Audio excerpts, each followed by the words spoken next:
Voiture électrique, bientôt la fin du bonus écologique pour tous. Un nouveau rapport de France Stratégie, organisme du Conseil du gouvernement, préconise de mettre fin au bonus écologique pour tous et d'opter pour des aides plus ciblées. Bah, ils ont déjà limité le bonus aux voitures qui coûtent plus de 47 000 euros, donc c'est déjà pas mal comme limite. Ils voudraient faire quoi, du coup, voyons, mais bon. Parmi le frein d'achat d'une voiture électrique, le prix d'achat trop élevé. Le surcoût pour un véhicule électrique aussi entre 10 000 euros pour les SUV et 36 000 euros pour les SUV. D'accord, ça veut rien dire. C'est nimp. Là, franchement, ça commence bien cet article. Une différence bien trop importante malgré les économies réalisées en optant pour l'électrique de 1200 à 1500 euros par an selon les modèles. L'organisme explique que les économies réalisées avec les aides à l'achat, la moindre des cotes et le coût de l'énergie ne compensent le surcoût initial qu'avec des modèles d'entrée de gamme. Partant de ce constat, France Stratégie recommande de réserver le bonus écologique aux véhicules de cette catégorie.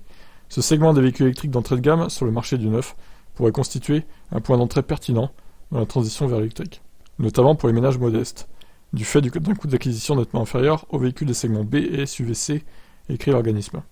Le coût d'acquisition est d'environ 10 000 euros pour un véhicule électrique d'entrée de gamme contre 25 000 pour un électrique du segment B et 36 000 euros pour un SUV C électrique, pour la catégorie très modeste. Le surcoût total du passage à l'électrique serait ainsi largement plus que compensé par les aides. France Stratégie estime par ailleurs que les dispositifs d'aide dépendent peu des conditions de ressources à l'exception de la prime à la conversion. Pour démocratiser le véhicule électrique, il convient donc d'aider davantage les conducteurs aux ressources modestes, quitte à supprimer des aides pour les acheteurs aux finances plus confortables. France Stratégie recommande un accompagnement spécifique pour les ménages modestes, surtout positionnés sur le marché de l'occasion où l'offre électrique est limitée. Dans le même temps, de moins en moins limitée quand même, hein. Il y a de plus en plus d'occasions. Hein. Dans le même temps, pour répondre aux inquiétudes face à la hausse des prix dans les stations de recharge, l'organisme conseille d'établir un cadrage des anticipations sur le prix de l'électricité et la disponibilité des recharges, car l'incertitude en la matière peut être un frein contrecarrant les incitations financières.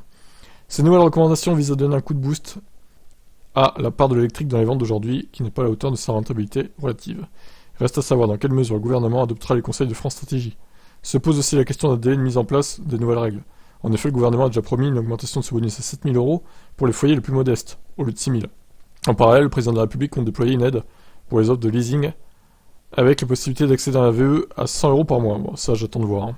Il sera donc important d'établir un plan clair pour faciliter la transition, car à l'heure actuelle, la complexité des dispositifs mis en place et leurs conditions d'obtention représentent aussi un frein à l'achat. Eh ben, bon, c'est pas très concret ce qu'ils proposent au final. Donc en gros, selon eux, je sais pas, d'après ce qu'ils disent, il faut plus de bonus après 36 000 euros, quoi. Et le reste, vous vous démerdez, quoi. C'est un peu ça l'idée. Enfin, je sais pas. C'est ce que ça sous-entend, en tout cas. Vous en pensez quoi, vous, de ces conseils de France Stratégie? Allez, ciao.